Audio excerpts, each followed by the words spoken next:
Okay,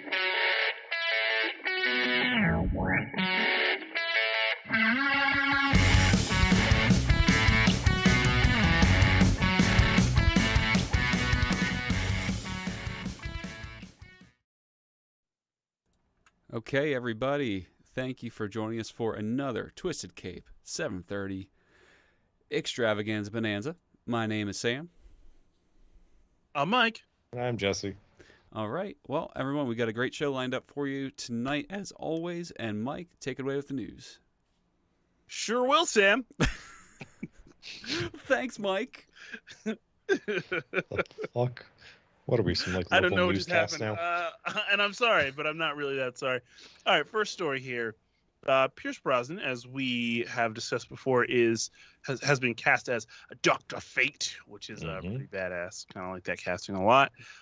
So he just recently said that he has to wear a motion capture suit or a mocap suit for you cool kids for his Dr. Fate role in Black Adam. So are you guys kind of like happy, or are you like disappointed that it's not a practical suit?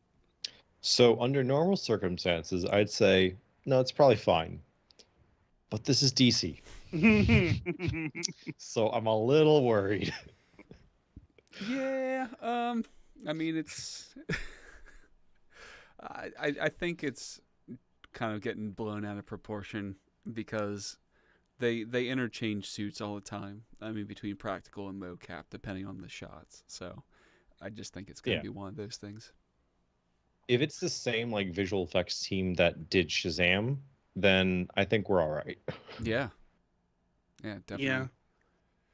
I don't know, man. Like, it feels like that one should be like a gimme, though, right? Like for a practical suit.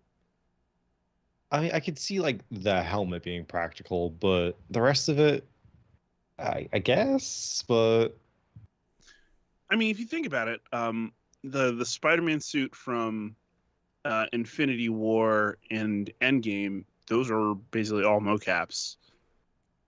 Actually, most of those suits are mocaps. Yeah.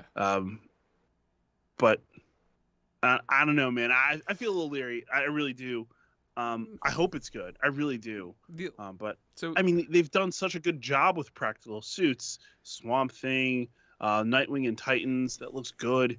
It's just a little concerning to see something like that happen, you know? Yeah, but then you have to consider stuff like Avengers Endgame, toward when they were doing the time heist, those white suits that they were wearing, they were all mocap. Like, they completely digital suits, and you cannot tell for shit. So I mean, I think that it actually is a great thing that they're all right. So I'm flipping here. So what is happening to you? Who are you? What have you done with Sam? I think it's actually a great move for them to use a mocap suit if they're able to do it correctly, you know, and have it look nice, because the advantage of this is they can change anything, like up to, you know, whenever they need to. Like, they can just keep on tweaking, and then if they get like bad feedback from test groups, they can just go back and tweak it. Yeah, so it's like pretty much endless possibilities, which with a character like Dr. Fate, I mean, it's not like the most complex, you know, costume, but still, it gives them a lot of opportunity. Yeah, I think, you know, it could be good. They've been, I don't know, I think they've been trying to be better. So I think if they take the time and effort and money, put it into this, I think this suit can be really, really good. The helmet, of course, should just be a goddamn helmet. Like, you don't need to mocap the helmet. Yeah. Just like, big, shiny gold helmet. Thinking about it, like, in general, his outfit is pretty simple. Like, there's not much to it. So yeah, it's like, why would you mocap it? But at the very least, you got to do the helmet. We'll see. All right. So second story here. WandaVision and other MCU shows like Loki, like Falcon and Winter Soldier will not be getting a Blu-ray release. Does this surprise you at all? No. No? No, Eh, Why? it's because I don't know. It just seems like it was made for Disney Plus. So why would Disney then go also do a physical release of it? yeah. It drives Well, more people to the service. that's only half of it, right? Because like for me, it's like I know that in certain countries there's no access to Disney That's fair. Plus. So I was like, why wouldn't you? Like, I don't know what their overall distribution plans are for Disney Plus. I figured it was worldwide by now because it's a freaking global phenomenon in my eyes. If you just went global, you got it. Um, but I was really thinking like those areas that aren't getting it are just literally just going to get spoiled all the time. And that's not really consumer friendly from one of the most consumer friendly companies on the planet. You know, so it's like it's tough. It's tough. It's tough with no way to really distribute it. Yeah, it's like why would they need to do it? You know, just from like a number standpoint, like how many physical copies of shit do they actually sell? That's also a good point. You know, like This is a very good point. why? Oh, so it looks like, yeah, agreed. I mean, they've come a long way since the Green Lantern movies. Do you know what I'm saying? Boo. They have. I mean, like we said, if they go with like the people who worked on Shazam, you know that was cool. I mean, they made some choices in that movie for like the monsters. They and did. Stuff. Sure did. But Have you seen the shot of the new costumes from Shazam? yeah, they look great. I did. I honestly, either I don't remember the original that much, or they just don't look any different to me.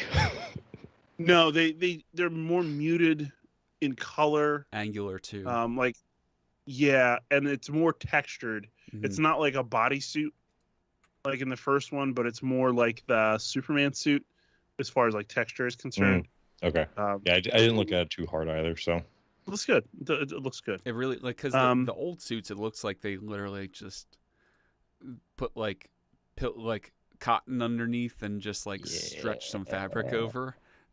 But they these just look legit. inflated a little thing around Zachary Levi. Yeah. God, I forget what I was about to say about. Oh yeah, Green Lantern. Yeah, look, Green Lantern was a hot mess, so I'm okay. I'm okay. You know, just don't do that again. Never do that again. That was a full disaster. Okay, moving on. In our topics, so I think we have 6 creators left from last week. So I want to run through those, finish up our Pride Month special, and then we're in true Twisted Cape fashion, a little bit late.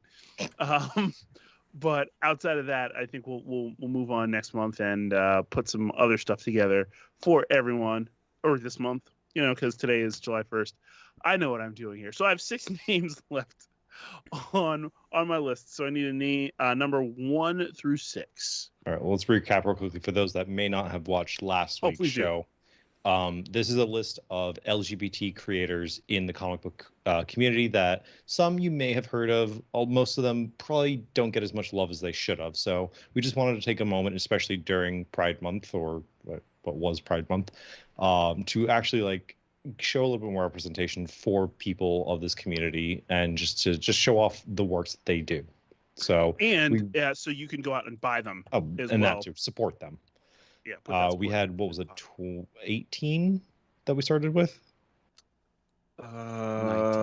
Maybe. I'm looking now, and like I've crossed stuff off. So We had a number around 20 that we started with last week. yeah, we it burned was- through most of them last week. it was but up there. Yeah, it was up. We've there. still got about like 6 left to go. So 6 that's left, what yeah. we're doing today. Good call, Jesse. Way to have my back. I appreciate you, bro. So anyway, number 2.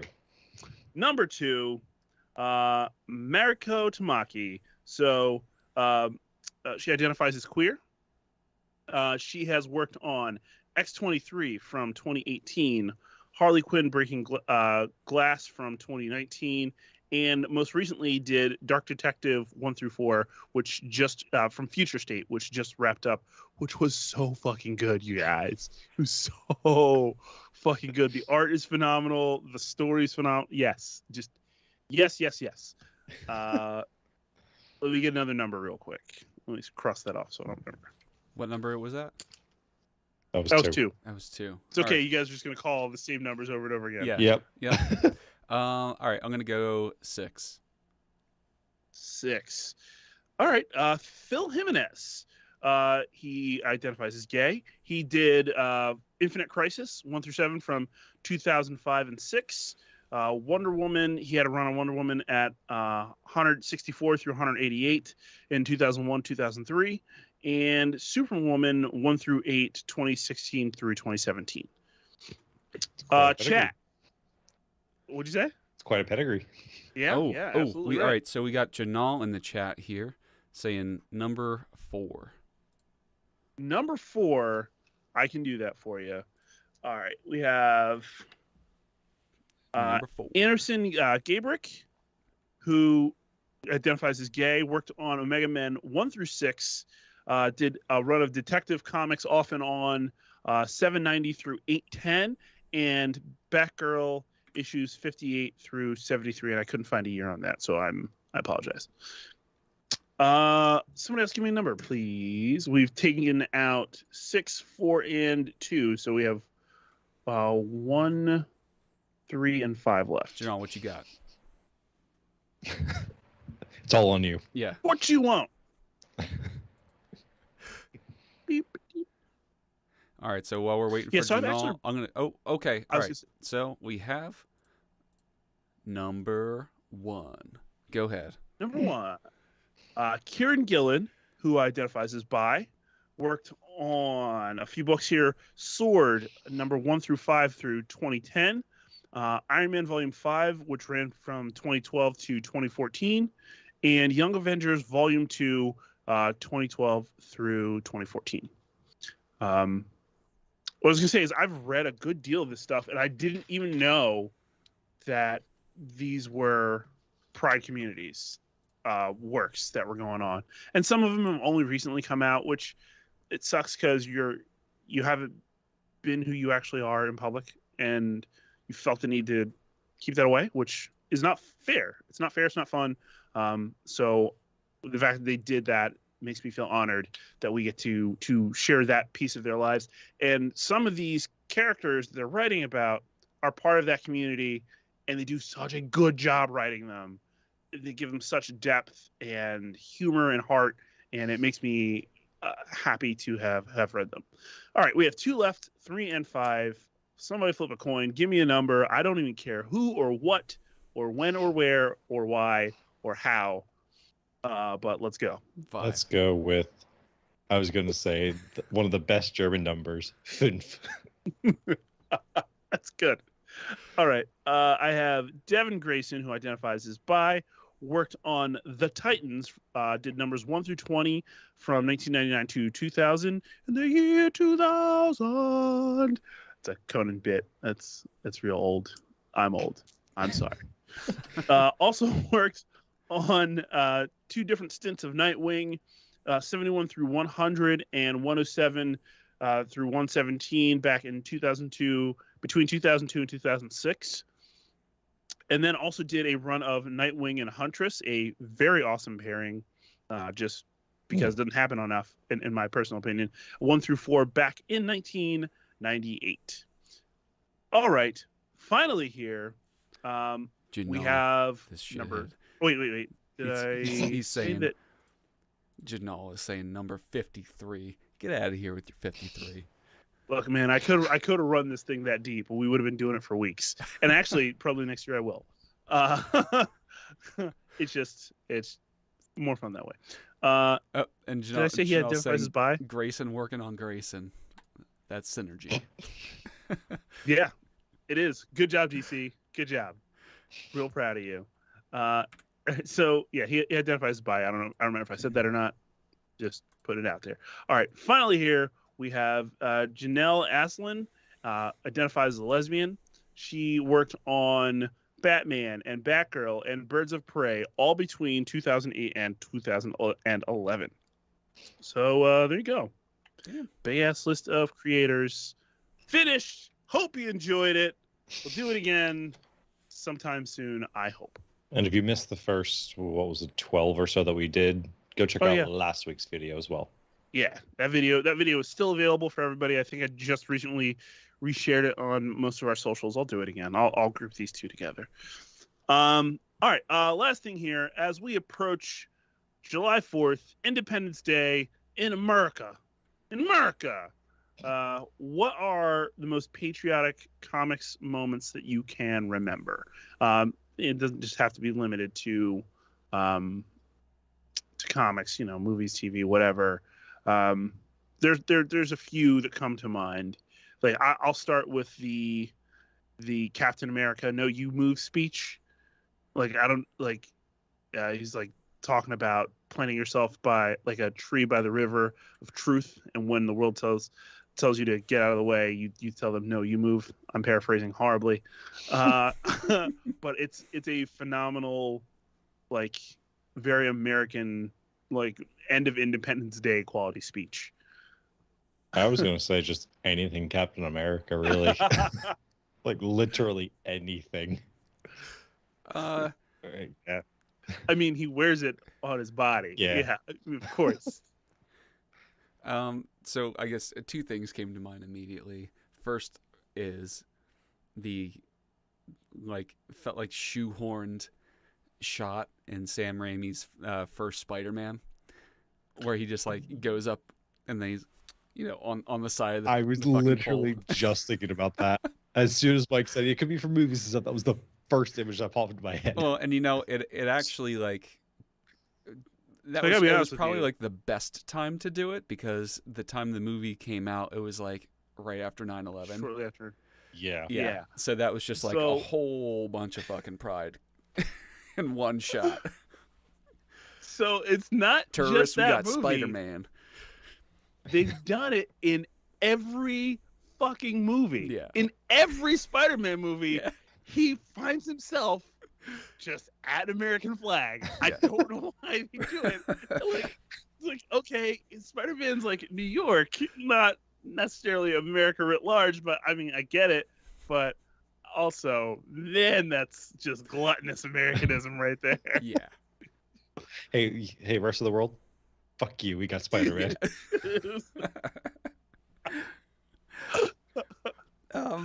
And the do better speech, that Sam Wilson gives at the end of Falcon and the Winter Soldier. Yeah. Do better. It's such a slap in the face. Like, yeah, you people fucking up. Do better. On live TV in front of everybody. It's the whole I'm not mad, I'm just disappointed. Yeah. Like Dude, tone of it all. It's literally parenting 101. Yep. Like you have a group of people who almost just like fucking died. They get ripped out of this truck and are standing on ground safe for about like a minute and a half. And then you get this motherfucker turning around going, listen, do better, okay? You see this shit here? You almost died. Do better. This is a result of your life Yeah. choices. Fix your shit. Fix it now. Get your shit together. Get it in a bag. Take it to the shit store. Get your shit together. Make sure it's in a bag so all your shit it's together. Yeah. It is that's actually a really good moment.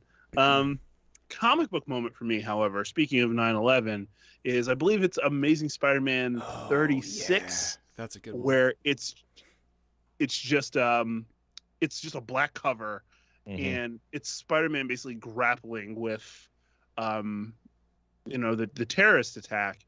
And to this day, it's just one of those issues that just like it'll just punch you straight in the heart if you're not careful. Mm-hmm. And like you like everybody comes together like heroes, villains, whatever, as Americans in that issue, and it's just like, man, it's one of the best pieces of writing that I think I've ever read. Yeah. So yeah, that's a good one. That's a real good one. I mean,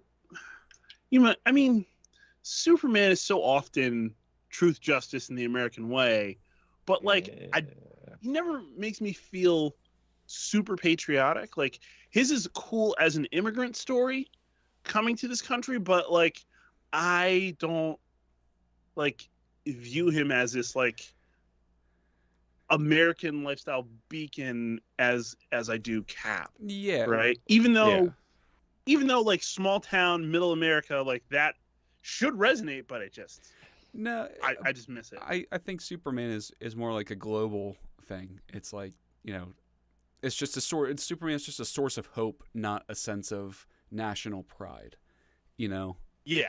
I mean, if anyone in DC represents America, it's Batman, the 1% beating up on the poor people. Yeah. Political commentary. Suck it, everybody else. Yeah, that's true. That's absolutely true. Oh, and not just everybody else, specifically the mentally ill. Yep. yeah. And then we have Janelle here. You're saying the opening for the G.I. Joe animated movie. What? I've never seen it, so I can't. It's been a very long time. I don't remember it very well. I'll have to go watch that. Yeah. Okay. Yeah, that's it. I'm out. Okay. I'm dry. All right, everybody. Thank you so much again for joining us tonight. I hope you enjoyed the show. As always, check out our other content, the Twistcast, anywhere you can check out or listen to your podcasts. We're on it. Check out our TeePublic page. Always sales going on there. Check out Mike's Dick Stack. Third Date with Mike. Oh, go ahead, Mike. Yeah, there's a sale starting tomorrow, in fact, on TeePublic, running through Monday. So if you don't have any of our merch, get yourself a mug, a coffee cup, tank top, cup. Do what you gotta do, but yeah, it's there for you, and it supports us. So Yeah, appreciate it. So, and as always, check out twistcape.com. All right. Anybody else have anything else? Don't be a wet bitch. Ooh, there you go. All right. Hot takes on the way out. So everybody have a great weekend. And actually next week we will not be here doing the live stream. We will be seeing Black Widow. So that is true. Everybody have a great rest of your week, and all of next week we don't really care about. So we'll see you the next week, and we hope that one is a little bit better. Yeah. Will just recorded a Black Widow podcast. This is our first movie forever. Let's go. Yeah. I'm so excited. All right. So Let's go. Until next time, everybody, I'm Sam. I'm Mike. I'm Jesse. Everybody, stay twisted.